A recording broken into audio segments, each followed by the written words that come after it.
Guys, we got some good news. We got some really good news. I just froze. I just froze in real time. I just froze. That wasn't my camera. I just froze, guys. All right. So Jeremy Sochan, you guys know him. He's actually pretty decent. He's a pretty decent player. If you know about his last few years, he has not been, actually his entire NBA career, he has not been a great three-point shooter. Okay. We all know this. Now that doesn't mean he hasn't improved. It's a lot of nuance, right? I think he's become a better defender since he came into the league. I think he's become a better shooter since he came into the league. I think he's a better free throw shooter. He's more efficient. He does a lot of things much better. He sees the court better after last season. So he has been improving incrementally. But the 3-point shot is something that's very obvious that he has to work on, right? We all know that he has to work on that. And it's not a matter of us expecting him to be a volume shooter. It's just going to be one of those things where if you can get to 33, maybe even 34, 35%, you're a monster. You're an absolute monster. Because that means that, guys can't, we will space the floor like crazy. Okay. Guys can't just collapse fully on Wemby if you're out there. Right. So it's really going to help. It's just going to help. But he's been doing a phenomenal job. But with this right here, I wanted to show you guys something. So we got some footage of Jeremy Sochan. Shout out to Chase in the chat for sending me this old footage because I forgot about this. So we have a comparison here. So this is Jeremy Sochan last season. We went over this already, but a lot of people have complained about his jump shot previously. So this is what it looked like. As you can see, crazy hitch. Crazy hitch. Now, here's the thing, though. A lot of people, when they talk about Sochan, actually, you know what? Before we talk about what I was about to say, screw that. I'm all over the place. I'm sorry. Let me show you what his jump shot looks like now. We'll do that. We'll get that out the way. So this is his jump shot now. As you can see, the hitch is no longer there.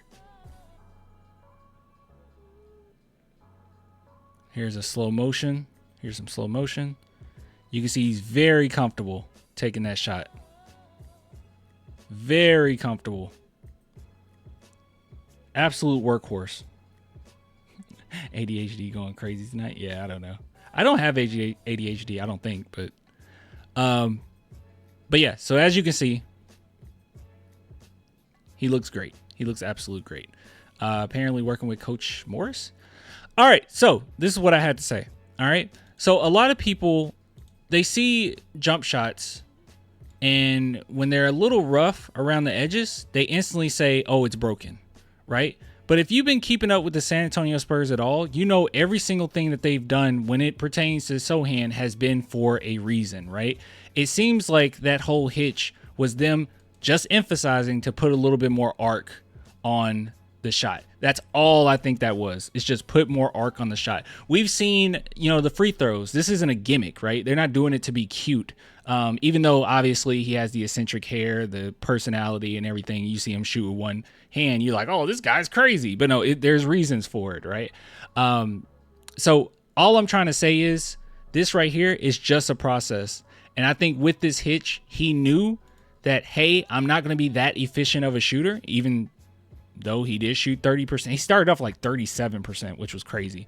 But he got about 30%. He didn't take a lot of threes, and that was the reason, right? He's not fully comfortable in it, but he did want to work on what they have him working on, right? So it seems like it's a step process with him, and he's going to be one of those players where people aren't going to see how good he actually is until one or two things, okay? One of two things. Number one, the Spurs make the playoffs because his type of play is really going to shine. His defense specifically really going to shine in a playoff setting. But number two, until he's able to put it all together, right? Like that's when people are really going to be like, whoa, wait, Sochan's actually really good. But you can see the small steps year after year that he's making, and he is not a bad player like some people would like to tell you, okay? But this right here, I think that's all that was. Just, hey, we got to work on, we need to emphasize this because he has some really bad habits. If you guys watched him with Baylor at all, horrible shooter. And this is probably why I'm so optimistic towards Sochan, is because I watched him at Baylor horrible, guys. He was so bad till I was expecting, even though I still wanted him to come to San Antonio.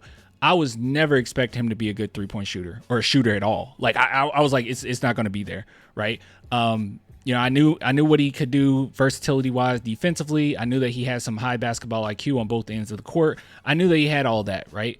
Good cutting ability, smart player, just overall. But I was not expecting him to be a good 3-point shooter. So the fact that he has been making these leaps and he is so much better than he was in college is huge to me. So I'm really excited to see where this goes. But as you can see, this jump shot, it's pretty money. I mean, he looks really comfortable in it. And I know this is just practice footage, and you're like, oh, it's just practice footage. But his practice footage last season literally looked like this. Every video looked like this. And people were worried about it, and I was just like, they're probably just working on something.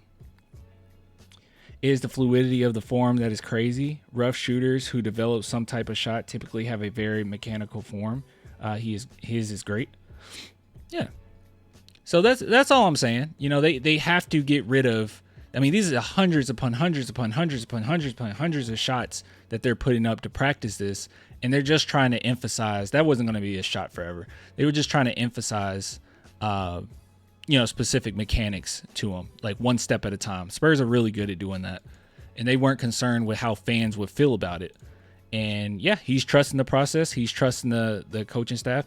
And this is another reason why I just think the Spurs are putting so much effort into Sochan. I mean, they're going to do that with any player. Don't get me wrong, but specifically the ones that are going to be getting playing time and the ones that they really do care about for the future, they wouldn't be doing all this if they didn't believe in him, right?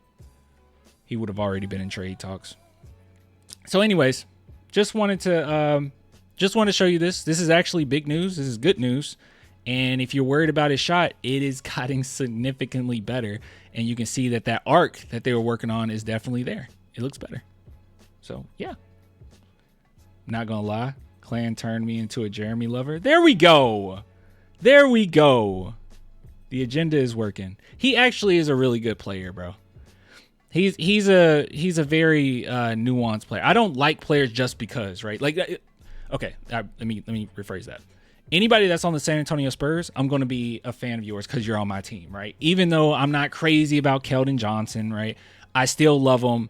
If we're going to keep him, I'm going to cheer for him. I want him to do well. I don't want him to do poorly.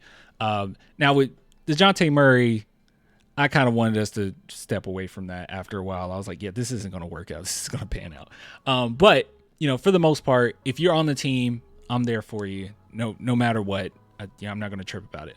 But with Sochan specifically, the amount of hate that he's gotten, it really does bother me because sometimes I feel like we're not watching the same games. You know what I mean? Like, it's like, are we even paying attention? Because I'm not one that stat watches. I don't sit there and look up the stats throughout games. Now, obviously, if you're doing like some prize picks or something like that, I get it. Like, you have to, right? But I don't do that when I'm just enjoying the Spurs game. I just watch it. I pay attention. Try to see who's doing stuff well, who's doing things poorly. And if you're shooting poorly, okay, yeah, that's going to be obvious. But what else are you doing? Basketball isn't just shooting. Basketball isn't just scoring, right? And he has a lot to his game. And it just blows my mind that I can watch the same game as another Spurs fan. And my takeaway was, wow, Sochan was incredible in that game. And he had 8 points. I didn't even look at the stats, but I look at it later. It's like, oh, he had 8 points. But someone else was like, he's trash. And I'm like, I don't know if we even watched the same game. His defense was impeccable. Yeah, so I don't know. Those are my thoughts. Anyways, Vince says, oh, I know I don't give players their flowers like most fans do. I am very judgmental and try to have a realistic expectations. Sochan was in the hot box a little for me on the offense, that is. But he's been putting in that work, and that's what matters to me. I feel you. Yeah, I don't, as much as I like Sochan, I think I have a pretty realistic view and expectation of him as well. I never once said, even though people will tell you I have, and I don't say this, I don't say that Sochan is going to be a superstar. I don't believe that, right? I think that he could end up taking on like a Draymond Green type role for the San Antonio Spurs in very crucial situations, playoffs, finals even in the future. But I don't see him as being like on the caliber of Wemby or being like a go-to scorer. This right here, all of this stuff that we're seeing, this is icing on the cake. I was not expecting him to be a good shooter at all. I'm being real with you guys. I was not expecting him to improve to this degree with his shooting. I just wasn't. I thought he would always struggle with it, and I thought it would always be a point of contention from us. But dude, we're just ending year 3. Did he just turn 22 or isn't his birthday this month?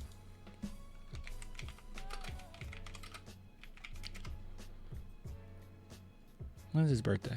Oh, his birthday is this month. He's 21. He's still 21. Yeah, okay. So like in 10 days is his birthday. But yeah, I think that we need to be a little bit more patient with players, bro. We got to be a little bit more patient. Anyways, moving on.